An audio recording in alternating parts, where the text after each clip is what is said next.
Monggo Bu.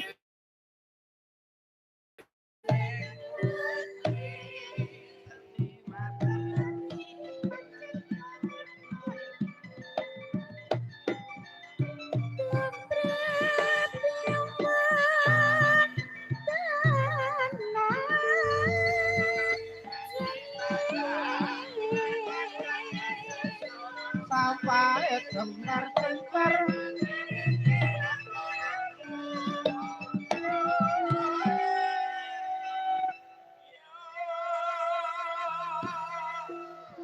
leren sawetara ya Nduk. Heeh, Mak. Monggo Bu.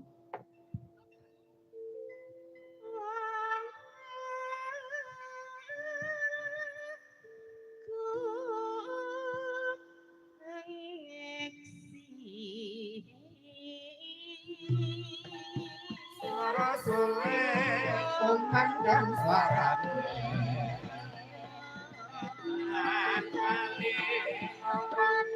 apa saja setiap negaraton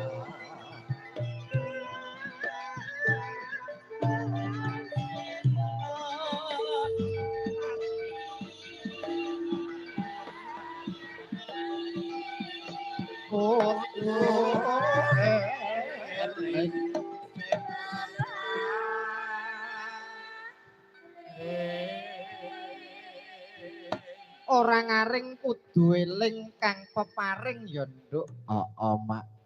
Kaya kang didhawuhke Mbah Yai sore mau.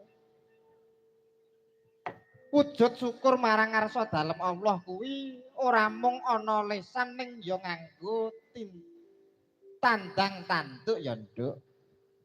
Kaya dene slametan, sedekahan lan sak piturute.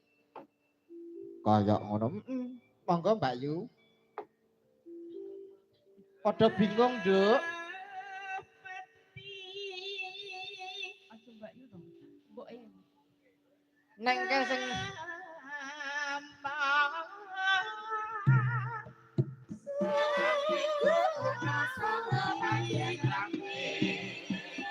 ayo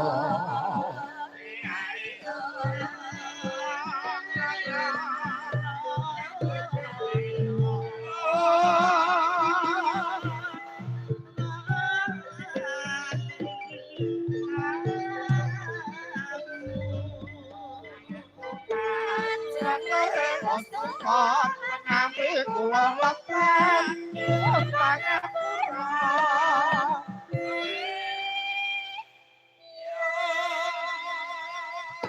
ya jajal entahane tok Nduk senggane 1 2 3 bareng kabeh 1 2 3 mangupan jenenge Rasulullah menawi kula lepet nyuwun pangapura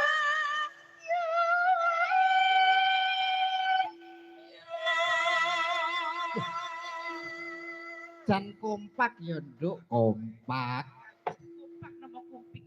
nadyan to lagi awer ana wengi iki nyatane ya jalan iya Mak pangestumu mangan kupat janure wis tuwa menawi kula lepat nyuwun pangapura jan mbah-mbah biyen ki kaya ngono ya Nduk heeh nek njaluk pangapura isin lumantar senggaan ya iso lak ya ngono kuwi asline biyen ngene lho Nduk mbok menawa ki eneng sinden karo panjak sing padu.